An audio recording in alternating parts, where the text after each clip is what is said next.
ये कहानी है दिनेश लाल की। दिनेश लाल के परिवार में उसकी पत्नी वृंदा, उसकी 7 साल की बेटी चुनमुन और उसका 9 महीने का बेटा सोनू है। जिंदगी एक पल में कितना बदल जाती है, इसका सबसे बड़ा उदाहरण है दिनेश लाल। दिनेश लाल एक केमिकल फैक्ट्री में काम करता था। एक रात फैक्ट्री में ब्लास्ट हो गया। उसे गंभीर हालत में अस्पताल में भर्ती कराया गया। वृंदा को पता लगा तो वो भागी भागी अस्पताल पहुंची। काफी गंभीर हालत है आपके पति की, फिर भी हम पूरी कोशिश कर रहे हैं। तब भगवान पर भरोसा रखिए। दिनेश लाल बच तो गया, लेकिन इस हादसे में उसका पैर भी खोया और उसकी नौकरी भी। घर की जो भी जमा पूंजी थी वो उसके इलाज में खर्च हो गई। पिछले 3 महीने से वो बेरोजगार है। इन 3 महीनों में उसने नई नौकरी की बहुत कोशिश की, लेकिन एक अपाहिज को कोई भी नौकरी नहीं देना चाहता था। अब तो बारिश का मौसम भी शुरू हो गया था। इस मौसम में उसे एक जगह से दूसरी जगह जाने में बहुत दिक्कत होती, क्योंकि सड़कें पूरी तरह से पानी से भर जाती। आज भी वो परेशान हाल अपने घर लौट रहा था। आज भी कहीं कोई काम नहीं मिला। सब मुझसे ऐसे नजरें चुराते हैं जैसे मैं कोई भूत हूँ। अरे अपाहिज को जीने का हक नहीं है क्या? वो और उसके बाल बच्चे क्या भूखे मर जाए? दिनेश लाल बार बार की असफलता से परेशान हो गया था। उसका मकान मालिक 3 महीने का किराया वसूलने हर 2 दिन बाद उसके घर पहुंच जाता था और घर खाली करवाने की धमकी भी देता था। कल शाम भी वो आखिरी चेतावनी देकर गया था। इधर घर में अनाज का एक भी दाना नहीं था। पिछले 2 दिन से पूरे परिवार ने कुछ भी नहीं खाया था। उसे कुछ भी समझ नहीं आ रहा था कि वो अब करे क्या। वो ये सब सोचता सोचता जा रहा था कि तभी जोरों की बारिश शुरू हो गई। मुझे उस चाय की टपरी के नीचे छिप जाना चाहिए। कहीं इस बारिश में भीगकर तबीयत खराब हो गई तो लेने के देने पड़ जाएंगे। वो चाय की टपरी के नीचे जाकर खड़ा हो गया। चाय की टपरी वाला चाय के साथ पकौड़े भी बना रहा था। लोग चाय के साथ पकौड़े खाते हुए बारिश का मजा ले रहे थे। उसे पता था कि घर में कुछ भी खाने का नहीं है। उसने अपनी जेब में हाथ डाला तो उसे बहुत ही मुड़ा तुड़ा एक 5 का नोट मिला।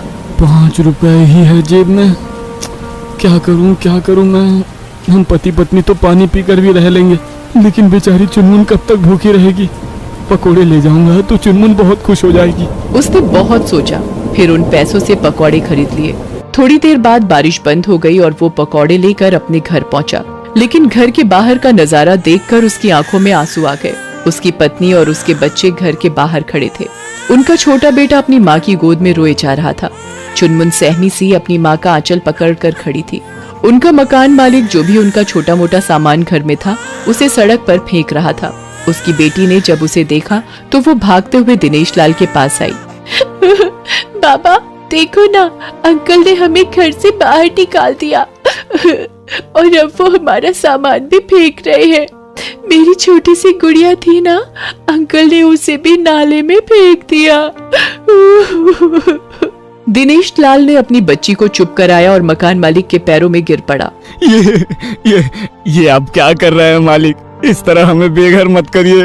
पहले पूरे 3 महीने का किराया हाथ में रख, फिर कोई बात कर। मैं जल्दी ही आपके पूरे पैसे चुका दूंगा मालिक। चुप कर। पिछले 3 महीनों से तुम्हारी ये बात सुन सुन कर मेरे कान पक गए हैं। तभी मकान मालिक की नजर दिनेश लाल के हाथ में कागज में लिपटे पकौड़ों पर गई। उसे देखकर उसका पारा चढ़ गया। अरे अरे अरे अरे अरे अरे, यहाँ कहते हो कि किराए देने के लिए पैसे नहीं है और खुद पकौड़े की पार्टी की तैयारी कर रहे हो। झूठे मक्कार। ये कहकर उसने उन पकौड़ों को उसके हाथ से छीनकर फेंक दिया, फिर अपने घर में ताला लगाकर निकल गया। दिनेश लाल और उसकी पत्नी गिड़गिड़ाते रहे, लेकिन वो तो निर्दयी बना रहा।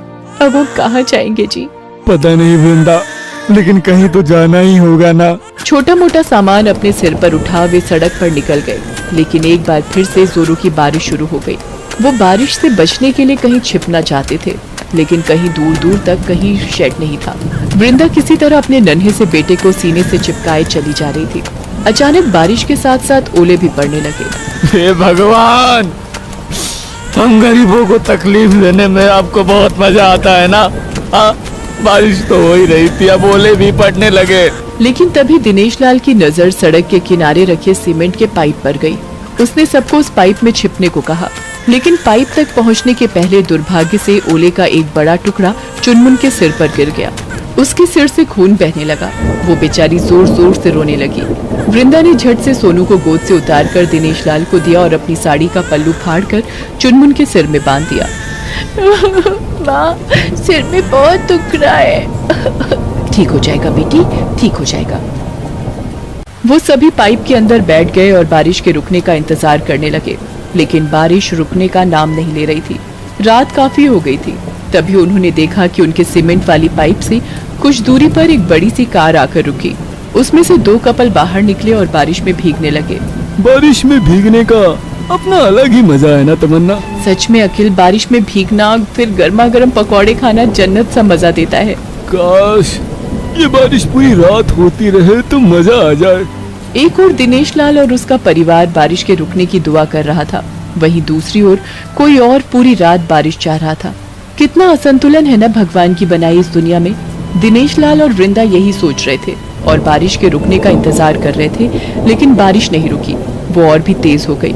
सड़कों पर पानी भरने लगा। पूरे 48 घंटे लगातार हो रही बारिश के कारण बाढ़ वाली स्थिति पैदा हो गई। उनके सीमेंट वाली पाइप में भी पानी पूरी तरह भर गया। उन लोगों के सीने तक पानी आ गया था।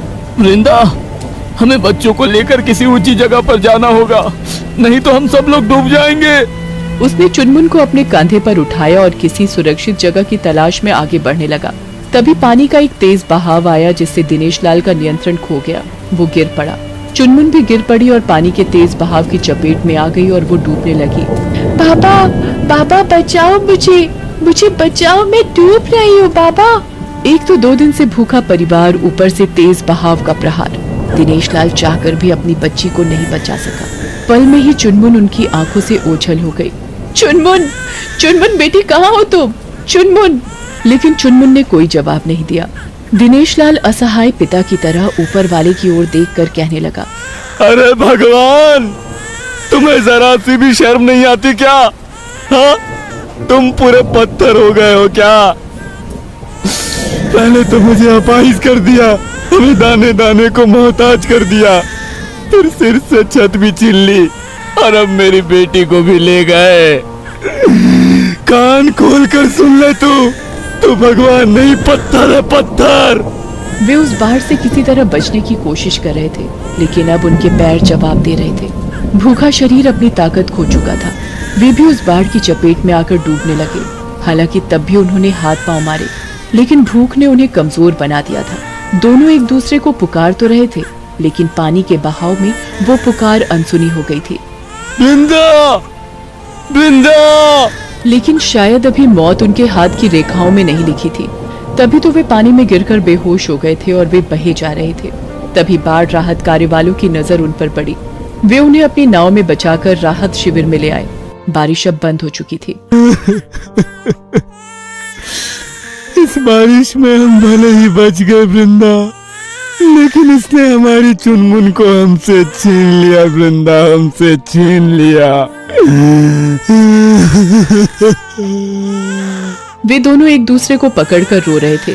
तभी एक नन्ही सी बच्ची, जिसके हाथों में ब्रेड का पैकेट था और वो पैकेट उसे राहत शिविर वालों ने दिया था, वो उनके पास आई और पीछे से उन्हें पुकारते हुए बोली, बाबा, बाबा, क्यों रो रहे हैं आप लोग? आप लोगों को भी भूख लगी होगी ना? ये लीजिए ब्रेड खाइए। अंकल ने मुझे खाने को दिया था, लेकिन मैं आप लोगों का इंतजार कर रही थी। वो आवाज चुनमुन की थी। चुनमुन को देखकर वृंदा और दिनेश लाल फूट फूट कर रोने लगे। चुनमुन को भी राहत कार्य वाले बचाकर इस शिविर में ले आए थे। अपनी बच्ची को जीवित देखकर वे ऊपर वाले की ओर आभार की नजरों से देखने लगे। पूरे 18 दिन वे लोग राहत शिविर में रहे। फिर सरकार ने उन्हें कुछ पैसे मुआवजे के दिए ताकि वो नई जिंदगी शुरू कर सके। आज दिनेश लाल एक पकौड़ी की दुकान चलाता है। उसकी जिंदगी अब पहले से काफी बेहतर हो गई। बारिश ने परीक्षा तो ली उसकी, लेकिन बारिश ने उसे फिर से खड़ा होने का मौका भी दिया। दोस्तों, आप